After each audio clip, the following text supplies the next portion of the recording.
Ahoj všichni, já vás vítám u mýho nového videa a tohle video bude trochu víc osobnější a bude to vlastně video o mých problémech, co jsem měla a možná co ještě trochu mám a je to o tom tématu jsem tlustá. Tady sepsaný na papíře, aby jsem na něco nezapomněla a doufám, že vás bude můj příběh zajímat. Všechno začalo na konci prázdnin roku 2013, kdy jsem byla prostě při těle a měla jsem vždycky prsa a zadek a lidi mě typovali navíc.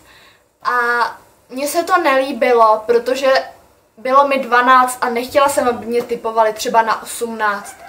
A byla jsem i rozdílná než ostatní, třeba z mý třídy, takže se mi to nelíbilo a říkala jsem si, že chci zhubnout. Takže jsem začala cvičit. Cvičila jsem až do zimy, ale neviděla jsem žádný rozdíly. Dřív jsem vlastně měla 58 kg a do té zimy jsem zhubla 1 kg a říkala jsem si, že to prostě vůbec nic se neděje.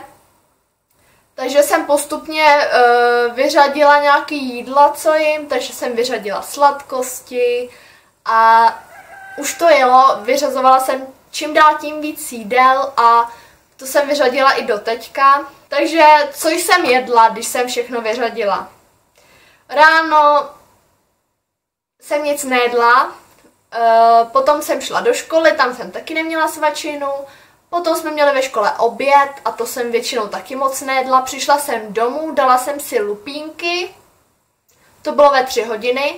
A potom jsem si dala ve 4 ještě něco a to byl konec. Ve 4 jsem prostě jedla večeři, abych nebyla do rána tlustá. Hlavně mě za to nehejtujte, protože já vím, že jsem blbá, ale je to prostě problém a muselo se to nějak řešit a naštěstí jsem si to uvědomila, jo, ale nechci, abyste mě třeba nadávali, že jsem prostě byla blbá nebo tak, ale je to taková prostě nemoc a kdyby se to stalo vám, tak to prostě pochopíte.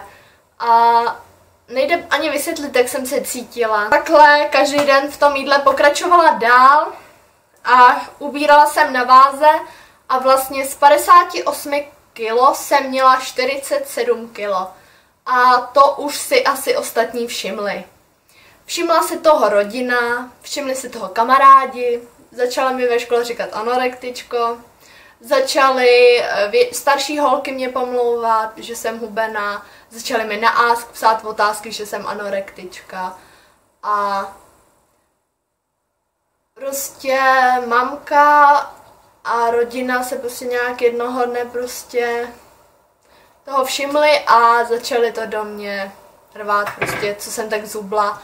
A tím, že mě pošlou psychiatrovi a nebylo to moc pro mě dobrý, protože jsme si každý den hádali a moc se mi to prostě nelíbí, že prostě i kvůli mě brečela moje babička. Je to prostě ošklivý, když to takhle vidím a chtěla jsem se sebou něco dělat, jenom prostě to nešlo, protože já jsem si pořád připadala strašně tlustá. Prostě měla jsem 47, už jsem se takhle prostě hrbila, byla jsem unavená, neměla jsem dobrý vlasy, lámaly se mi nehty, ale cítila jsem se tlustá. Prostě čím víc prostě na to myslíte, já jsem si každý den kontrolovala na váze, každý den po jídle, jestli jsem nestloustla a jestli jo, tak jsem se prostě týrala. Vlastně můžu říct, že jsem se bála jídla, že jsem si vyčítala, že něco jim, což je asi nejspíš špatně. Mi potom vlastně přestala i menstruace, kterou jsem 1 rok neměla a vrátila se mi až zpátky v polovině 13. věku. V 2014 jsem měla kluka, takže jsem zase stloustla. Já prostě, když mám kluka, tak stloustnu. Tak jsem stloustla, měla jsem asi zase 57 kg a potom se to zase opakovalo všechno dál. Až vlastně do, myslím, že ledna 2015 a potom mi to zase mamka řekla, hádali jsme se a teďka už jsem se konečně vzpamatovala a držím se na váze 55-54 kg, což myslím, že to je dobrý lidi mě chválí moji postavu. Mám kluka, ten mi taky třeba říkal, že bych mohla klidně i stlousnout, jako prsa a tak. Takže to bylo nějak tak a já jsem ráda, že jsem se z toho zpamatovala, že prostě jsem se nenechala ovládnout tím a nespadla jsem totálně na dně, i když jsem byla už po okraj, protože jsem si počítala BMI a byla jsem v dost velký podvýživě. Takže tak a mohlo to se mnou dopadnout nevím jak, jo. Protože já jsem třeba ráno vstala z postele, to tady ani mamka o tom neví, ale mně se tak udělalo špatně, zamotala se mi hlava, že jsem sebou většinou sekla vozem. A potom jsem vstala, ale jednou jsem sekla vozem, ne, jsem snad usla, nebo já nevím. Jsem omdlela a potom jsem se vlastně probudila a co dělám jako na zemi, jo. Takže nevím, jak by to pokračovalo dál, kdybych se nespamatovala. Vlastně od toho srpna 2013 jsem vyřadila z jídelníčku sladkosti, omáčky s knedlíkama, tučný salámy, kečupy a majolka a takovýhle sladký limonády, chipsy, vývary, smažený jídla, máslo, čokoláda a od března 2015 jsem vegetariánka, takže jsem vyřadila i maso. Bylo fakt všechno moc na hraně a jsem ráda, že jsem si všechno uvědomila.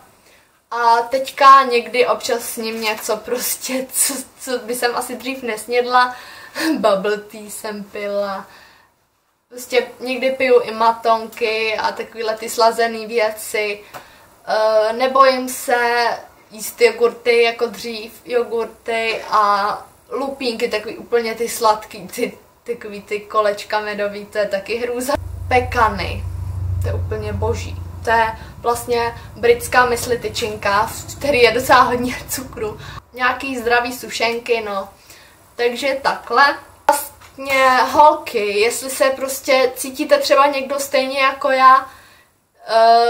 já jsem se cítila, že prostě cokoliv sníte, tak si to vyčítáte a hlídáte se každý den na váze. Nedělejte to. Já jsem se s tím taky poučila, snad už to v životě neudělám. Nechci to udělat už pro své zdraví, protože vím třeba, jak mi bylo špatně, jak jsem se necítila dobře. Nebylo to v pořádku. Takhle jsem se sebou spokojená a chci se takhle dál držet se sebou.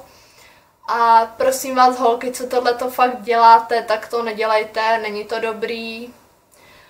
Můžou vám odumírat postupně i orgány, což jsem se i bála já, že by mě třeba mohlo odumřít nějaký orgán a prostě už by to se nepovedlo vás zachránit a umřeli byste. Což si myslím, že by to byla škoda, protože lidí není zas tak hodně. A ne tak třeba milých lidí, co třeba jste i vy. Jestli vás to nějak zaujalo, určitě budu ráda, když mě podpoříte lajkem. Jestli to prostě nebylo k ničemu, já se právě že bojím, že to bude nějaká ošklivá odezva a že si to akorát budu ještě víc vyčítat. Věřte, že to je pro mě docela těžký, když se na to prostě takhle zavzpomínám. Psala jsem si i deník, takže to nebylo dost dobrý období. A když mi napíšete nějaký komentář, třeba nějaký názor na tohle, nebo jestli jste taky tady tím trpěli, nebo trpíte, já bych vám třeba i ráda pomohla. Budu ráda, když tady to video budete sdílet, protože bych byla ráda, kdyby tohle viděli nějaký lidi, co takovýhle problém mají. Jestli třeba nějaká mamka se kouká a i dcera se chová třeba nějak takhle, taky to třeba ukažte to video. Byla bych moc ráda, protože kdyby se to takhle stalo mně a mohla by jsem se kouknout na nějaký cizí video, tak by mě to, myslím, že dost pomohlo si uvědomit vlastně, co mám za problém. A já teda doufám, že se vám líbilo a u dalšího videa se s vámi zdravím. Ahoj!